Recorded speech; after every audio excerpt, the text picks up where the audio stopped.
Hezbollah के तबाहकुन हमलों में सेहूनी फौजियों की लाशें गिरने लगी। लेबनान में मज़ाहमती तंजीम हिजबुल्लाह के साथ झड़प में इसराइल के 4 फौजी हलाक और 6 शदीद जख्मी हो गए। इसराइली फौज ने अपने बयान में 4 अहलकारों के हलाक और 6 के शदीद जख्मी होने की तस्दीक की है।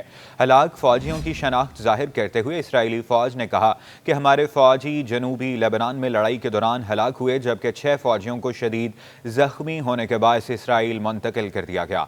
झड़प से चंद घंटे कबल मज़ाहमती तंजीम हिजबुल्लाह ने बताया था कि इसने गाइडेड मिसाइल के जरिए अदीसिया कस्बे के शुमाल मगरिब में एक इसराइली मरकावा टैंक को निशाना बनाकर तबाह कर दिया था। इससे कबल हिजबुल्लाह ने कहा था कि इसके जंगजुओं ने मुख्तलिफ झड़पों में 70 से ज़्यादा इसराइली फौजियों को हलाक किया है, जबकि इसराइली का कहना था कि लेबनान में ज़मीनी कार्रवाई के दौरान इसके तकरीबन 20 फौजी मारे गए हैं।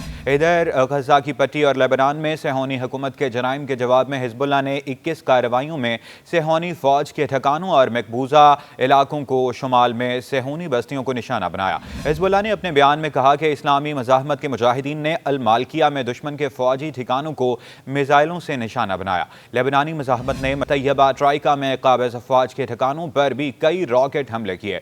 एक और कार्रवाई में हिजबुल्लाह ने बराह रास्त करमियल शहर को मिसाइल हमले से निशाना बनाया। अपनी कार्रवाइयों के तसलसल में लेबनान की इस्लामी मज़ाहमत ने अदीसिया शहर के जनूब और शमाल मगरबी हिस्से में इसराइली फौज के 2 मरकाबा टैंकों को तबाह कर दिया। हिजबुल्लाह ने रामूत नफ्ताली नामी फौजी बैरक पर भी बड़े पैमाने पर ड्रोन हमले किए।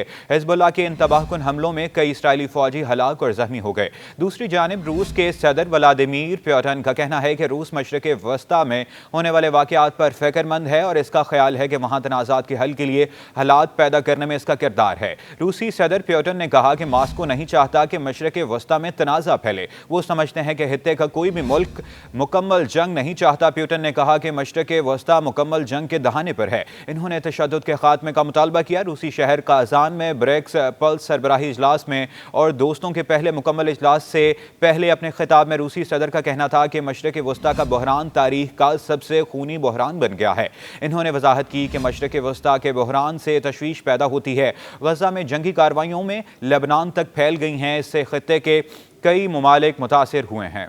इसराइल और ईरान के दरमियान बढ़ती हुई कशीदगी भी खित्ते को मुकम्मल जंग के दहाने पर खड़ा कर रही है। इन्होंने कहा कि मुहाजिरीन की तादाद 10 लाख से बढ़ने के साथ बहरान की शिद्दत में इजाफा हो रहा है और स्कूल और अस्पताल तबाह हो रहे हैं। रूसी सदर पुतिन ने निशानदही की कि बहरान के आगाज से ही रूस ने ब्रिक्स के अराकीन और दीगर बैनुल अक़वामी प्लेटफॉर्म्स के साथ मिलकर इस बहरान को हल करने में अपना हिस्सा डालने की कोशिश की है।